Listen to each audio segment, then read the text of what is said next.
Bonjour, je suis Renaud Fulconis, coach partenaire chez Chance. Aujourd'hui, je vais vous parler des jeux psychologiques. Dans jeux psychologiques, il y a jeu.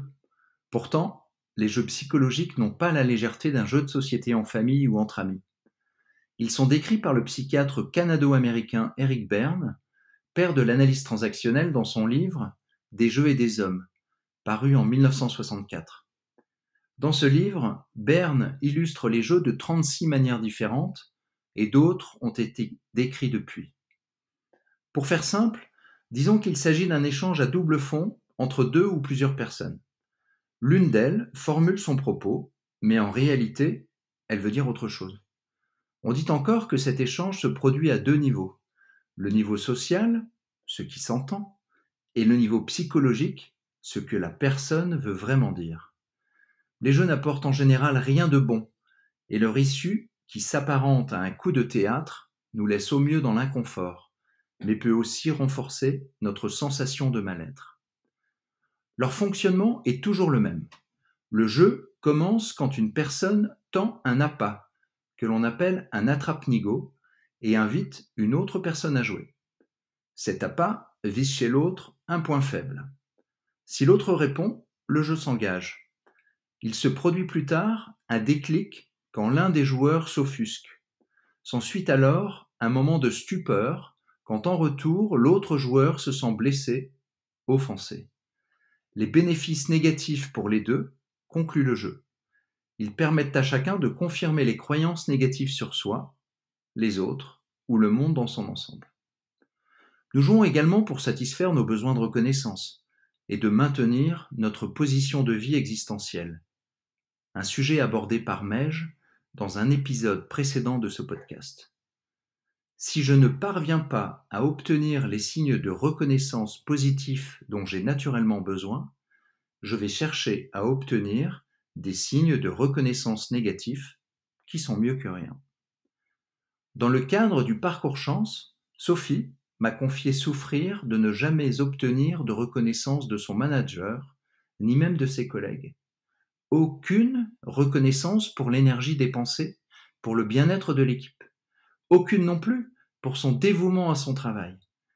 Elle a ensuite réalisé qu'en se dévalorisant auprès de moi en séance et de ses collègues dans son entreprise, elle nourrissait un besoin psychologique. Si l'agacement qu'elle générait par ses plaintes était inconfortable, c'était cependant un signe de reconnaissance. Et mieux vaut une reconnaissance négative que d'avoir l'impression de ne pas exister. Il s'agissait pour Sophie de conforter une ou plusieurs de ses croyances limitantes, comme celle de considérer qu'elle ne vaut pas grand-chose, que les autres seront toujours mieux et réussiront toujours bien mieux qu'elle. Le jeu psychologique était alors aussi pour elle un moyen de répondre inconsciemment au stress qu'elle subissait, sans doute la majorité du temps. Il lui permettait de ne pas avoir à exprimer ses émotions, et notamment sa colère et sa peur. En jouant, Sophie s'assurait qu'on s'occupe d'elle, sans avoir à affronter l'angoisse. Jouer était devenu dans son rapport aux autres le principal moyen d'occuper son temps. Le psychiatre américain Stephen Karpman, disciple d'Eric Berne et analyste transactionnel, propose une lecture complémentaire des jeux psychologiques avec le triangle dramatique.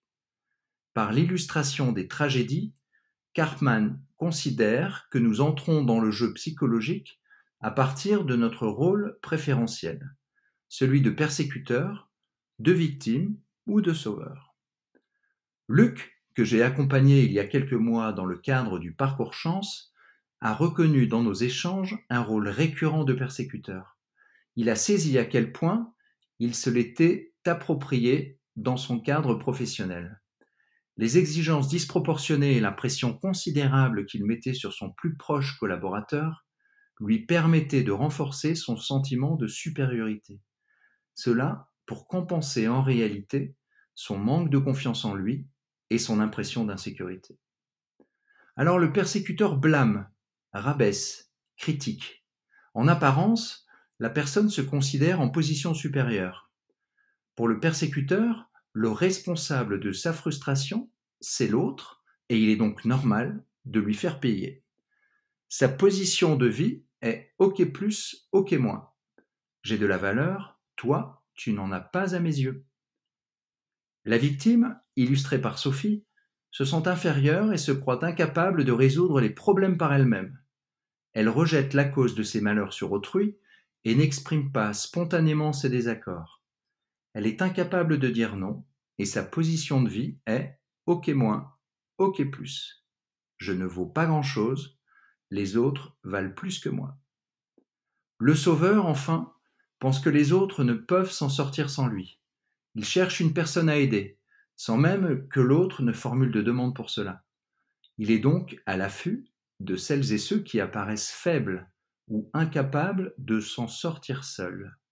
Sa position de vie est OK plus, OK moins. Cependant, les rôles peuvent changer entre les personnes, au cours d'une même discussion.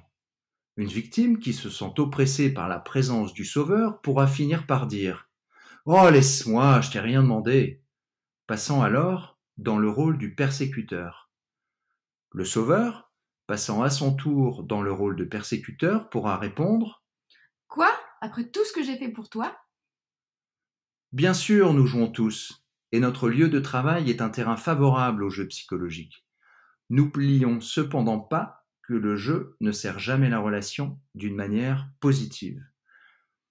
Alors comment arrêter de jouer ? Premièrement, en étant vigilant. Se sentir mal à l'aise dans une discussion est la représentation d'un jeu psychologique.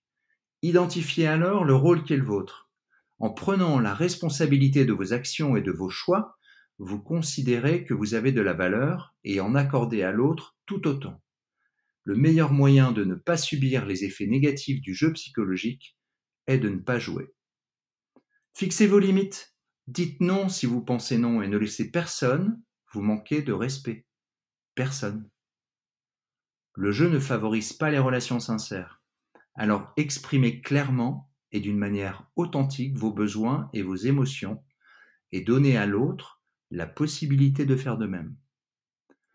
Allez maintenant à vous de jouer. Jouez à identifier les jeux et à refuser de jouer. Jouez à vous respecter et à respecter l'autre. Vous verrez, cela change la vie.